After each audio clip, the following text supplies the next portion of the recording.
Now, the other aspect is I'm a Caulfield Artist in Residence at Princeton University. And my role is to conduct courses, workshops, lecture demonstrations. I collaborate with all the departments of religion, philosophy, art history, theater and dance, which is my forte.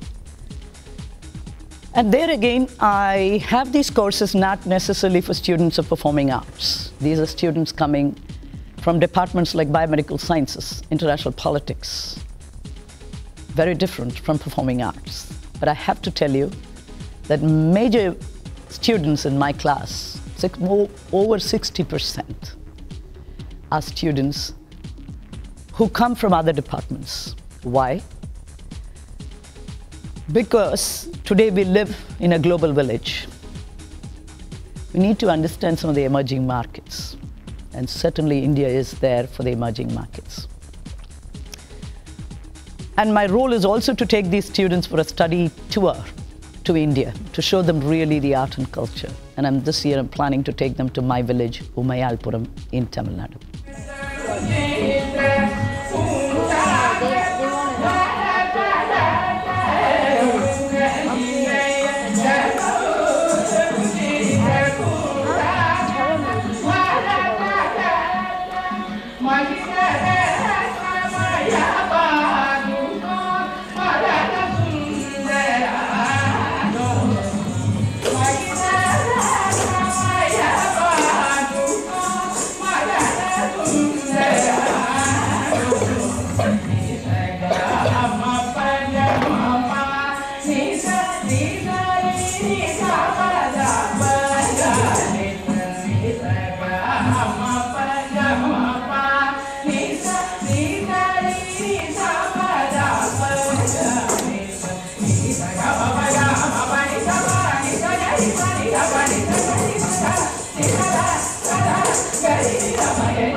So what we actually see here is the value that the performing arts brings in terms of making even people who practice world traditions or do not practice world traditions want to understand the culture of India. And for these students to have had an experience in this art form.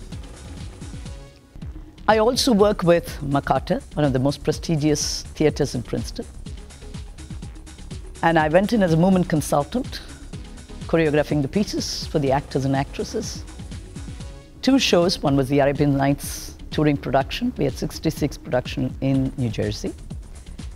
And also the Mad 7 show. Now, the other passion that I have is researching in the area of Karanas, which is temple sculptures.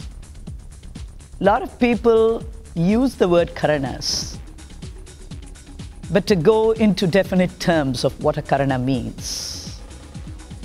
Hastapada samayogaha nrityasya karanam bhavit, where you use the hands and legs in dance. Along with your Atma, it should be very soulful. So I will demonstrate a couple of nuances from the Karanas, which are the temple sculptures. Now, what does a temple sculpture comprise of? What are the components that go to form a temple sculpture? One needs to understand the basic stance of the body. Like, for example, Bharatanatyam is done in Mandalasthana, Odissi is done in Vaishnavasthana, and Kathakali or Mohiniyattam is done in Vaishakasthana, Aindra Mandalam. Kathak is done in Samasthana. So you see the sthana of the body, which is the stance of the body as much as the sculptures. This is in Ardha Rechitam, and I could pose a Vaishnavasthana with my Parshva in Samunnatam. So one has to learn the major limbs, the Angas, the Upangas, the pratyangas of the face. So one has to learn the stance of the body. All the 13 Nritta-hastas, the 32 charis, which are called the Bhumi and Akasha charis. So a composite whole of these three go to form a Karana. Just to demonstrate a few Nritta-hastas for you. Chaturashrau tata vud vritau tata chaturashrau tata vud vritau tata vud vritau tata vud vritau tata talamukau smritau talamukau smritau rechitau ardha rechitau.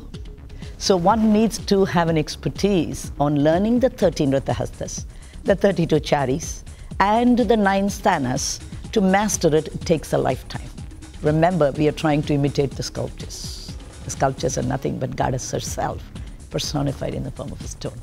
And for people who are interested in the Karanas, you can visit the temples of Brihadiswara in Tanjavur, Sarangapani temple in Kumbakonam, the famous Lord Nataraja temple in Chidambaram, also in some of the temples in Orissa, in Beluru in Karnataka, and in some temples in Vruddhachalam and Kanchipuram.